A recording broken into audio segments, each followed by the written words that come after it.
Assalamualaikum warahmatullahi wabarakatuh. Perkenalkan kami dari kelompok 4 kelas C ingin mempresentasikan hasil makalah kami yang berjudul Metode Diskrit dan Kontinu pada Penyelesaian Markov Chain. Selanjutnya masuk ke bab 1 pendahuluan. Rumusan masalah. 1. Apa pengertian dari Markov Chain? 2. Apa tujuan dari digunakannya Markov Chain?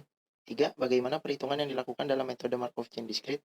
4. Bagaimana perhitungan yang dilakukan dalam metode Markov Chain Kontinu? Selanjutnya yaitu bab 2 landasan teori.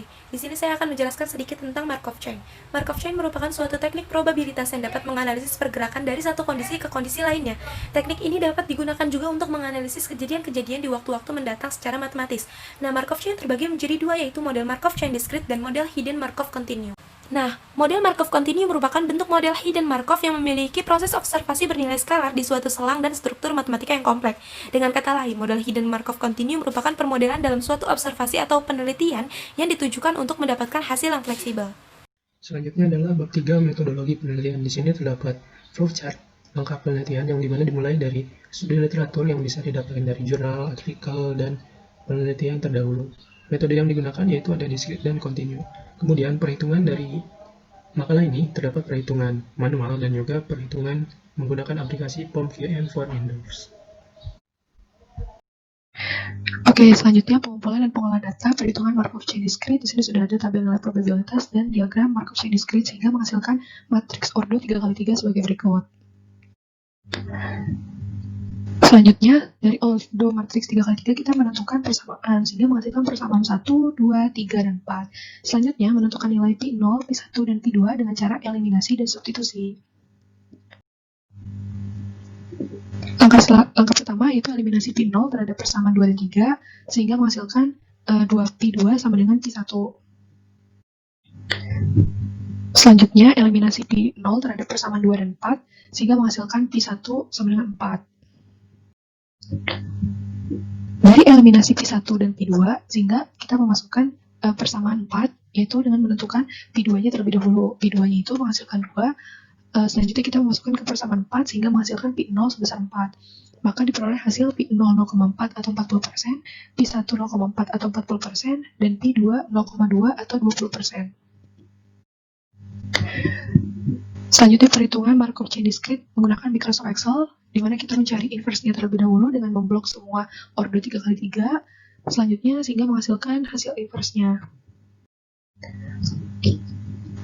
Dari hasil inverse-nya itu, kita menentukan 001 dulu. Nah, setelah itu kita cari MUT-nya dengan cara memblok semua hasil inverse lalu dengan 001 sehingga menghasilkan MUT-nya 0,4, 0,4, 0,2 atau P0 0,4, P1 0,4 dan P2 0,2 yang bersifat recurrent atau berulang.